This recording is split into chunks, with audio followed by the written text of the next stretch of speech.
श्री कृष्ण की संपूर्ण जीवन कथा। बहुत समय पहले द्वापर युग में, जब अधर्म अपने चरम पर था, पाप, अत्याचार और अन्याय से धरती डोल उठी थी, तब देवताओं ने भगवान विष्णु से प्रार्थना की कि वे स्वयं अवतार लेकर संसार का उद्धार करें। भगवान विष्णु ने वचन दिया कि वे पृथ्वी पर श्री कृष्ण के रूप में जन्म लेंगे। कृष्ण जन्म की कथा। मथुरा नगरी में यदुवंश के राजा उग्रसेन राज्य करते थे। उनके पुत्र कंस ने छल से अपने पिता को गद्दी से हटाकर स्वयं राजा बन गया। एक दिन आकाशवाणी हुई, हे कंस, जिस बहन को तू बड़े प्रेम से अपनी सवारी में विदा कर रहा है, उसी के 8वें पुत्र द्वारा तेरी मृत्यु होगी। ये सुनते ही कंस ने अपनी बहन देवकी को मारने के लिए तलवार उठा ली, लेकिन देवकी के पति वसुदेव ने समझाया, मैं तुम्हें उसके सभी पुत्र सौंप दूंगा, पर उसे मत मारो। कंस ने दोनों को कारागार में डाल दिया। देवकी के 7 पुत्रों को कंस ने निर्दयी होकर मार डाला। जब 8वें पुत्र का जन्म समय आया तो पूरी प्रकृति शांत हो गई। आधी रात, अष्टमी तिथि, रोहिणी नक्षत्र में श्री कृष्ण का प्राकट्य हुआ। वसुदेव ने देखा, नन्हे श्री कृष्ण 4 भुजाओं वाले स्वरूप में प्रकट हुए, किंतु उन्होंने कहा, पिता, मुझे गोकुल ले चलो। वह नंद यशोदा के घर एक कन्या जन्म ले चुकी है, उसे यहाँ ले आओ। अद्भुत चमत्कार से कारागार के सब पहरेदार सो गए, द्वार खुल गए और यमुना नदी मार्ग देने लगी। वसुदेव श्री कृष्ण को लेकर गोकुल पहुँचे और कन्या को लेकर लौट आए। कंस को जैसे ही पता चला, वह कन्या को पत्थर पर पटकना चाहता था, पर वो कन्या आकाश में उड़ गई और बोली, अरे मूर्ख, तेरा संहार करने वाला गोकुल में पल रहा है।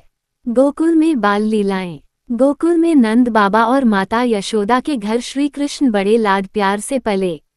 वे नटखट, चंचल, सुंदर बालक थे। बचपन में ही उन्होंने पूतना राक्षसी का वध किया। पूतना ने विषचूषित स्तनपान कराने की कोशिश की थी, पर श्री कृष्ण ने उसे उसके असली रूप में मार डाला। इसके बाद श्री कृष्ण ने शकटासुर राक्षस का नाश किया, तृणावर्त का अंत किया।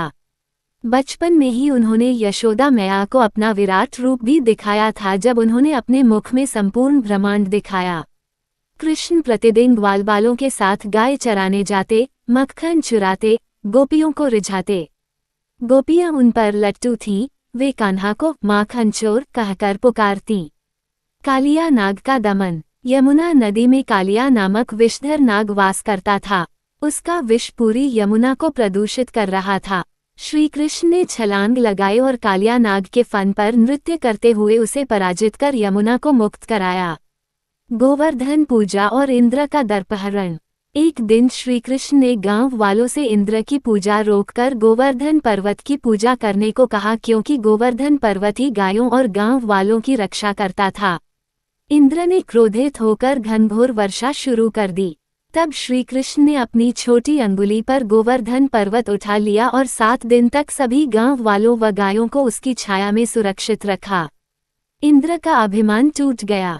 कंस वध की तैयारी। कृष्ण धीरे धीरे युवावस्था में पहुँचे। उन्होंने मथुरा जाने का निश्चय किया, जहां कंस ने अखाड़े का आयोजन किया था। कंस ने कृष्ण और बलराम को मारने के लिए कई असुर भेजे, पर सबका वध श्री कृष्ण ने किया। मथुरा पहुंचते ही कृष्ण ने कुबल्यापीर हाथी को मारा। फिर मल्ल युद्ध में चाणूर और मुस्टिक पहलवानों को हराया।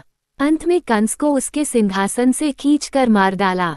यदुवंश को कंस के आतंक से मुक्त किया। अपने माता पिता देवकी और वसुदेव को जेल से मुक्त किया।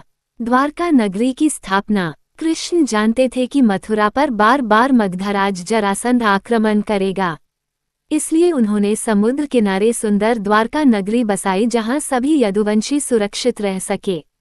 द्वारका सुंदरता और वैभव में अनुपम नगरी थी। श्री कृष्ण और रुक्मिणी विवाह। विदर्भ नरेश भीष्मक की पुत्री रुक्मिणी श्री कृष्ण से प्रेम करती थी, पर भाई रुक्मी उनकी शादी शिशुपाल से करना चाहता था। रुक्मिणी ने गुप्त संदेश श्री कृष्ण को भेजा।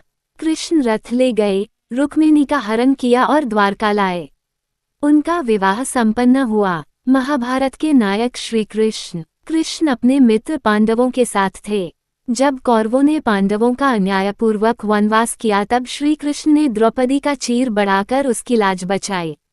युद्ध की भूमि कुरुक्षेत्र में जब अर्जुन मोहग्रस्त हुए तब श्री कृष्ण ने उन्हें श्रीमद् भगवद गीता का उपदेश दिया, जिसमें धर्म, कर्म, भक्ति और मोक्ष का रहस्य बताया गया। कृष्ण ने पांडवों को विजय दिलाई। भीष्म, द्रोण, कर्ण जैसे महारथियों का वध हुआ। युद्ध के बाद श्री कृष्ण ने गांधारी के शाप को भी सहर्ष स्वीकार किया कि यदुवंश का नाश होगा। यदुवंश का अंत और श्री कृष्ण का प्रस्थान। महाभारत युद्ध के बाद यदुवंश में फूट पड़ी। आपसी कलह में सभी यदुवंशी मारे गए। प्रभास क्षेत्र में एक शिकारी जरा ने भ्रमवश श्री कृष्ण के पैर में विषबाण मारा। यही उनकी लीला का अंत था। वे अपने निजधाम वैकुंठ लौट गए। श्री कृष्ण का संदेश। श्री कृष्ण ने सदा प्रेम, भक्ति, अहिंसा, धर्म, सत्य और कर्म का मार्ग दिखाया। उनका जीवन बताता है कि मनुष्य को निडर, धर्मनिष्ठ, करुणामय और ममतामयी होना चाहिए। उपसंहार। श्री कृष्ण केवल एक देवता नहीं, जीवन के हर क्षेत्र के आदर्श हैं। बालक के रूप में स्नेहिल, मित्र के रूप में विश्वसनीय, राजा के रूप में न्यायप्रिय, प्रेमी के रूप में मधुर, योद्धा के रूप में अद्वितीय और योगी के रूप में परम तत्वदर्शी। उनकी कथा शाश्वत है, जो युगों युगों तक मानवता को राह दिखाती रहेगी।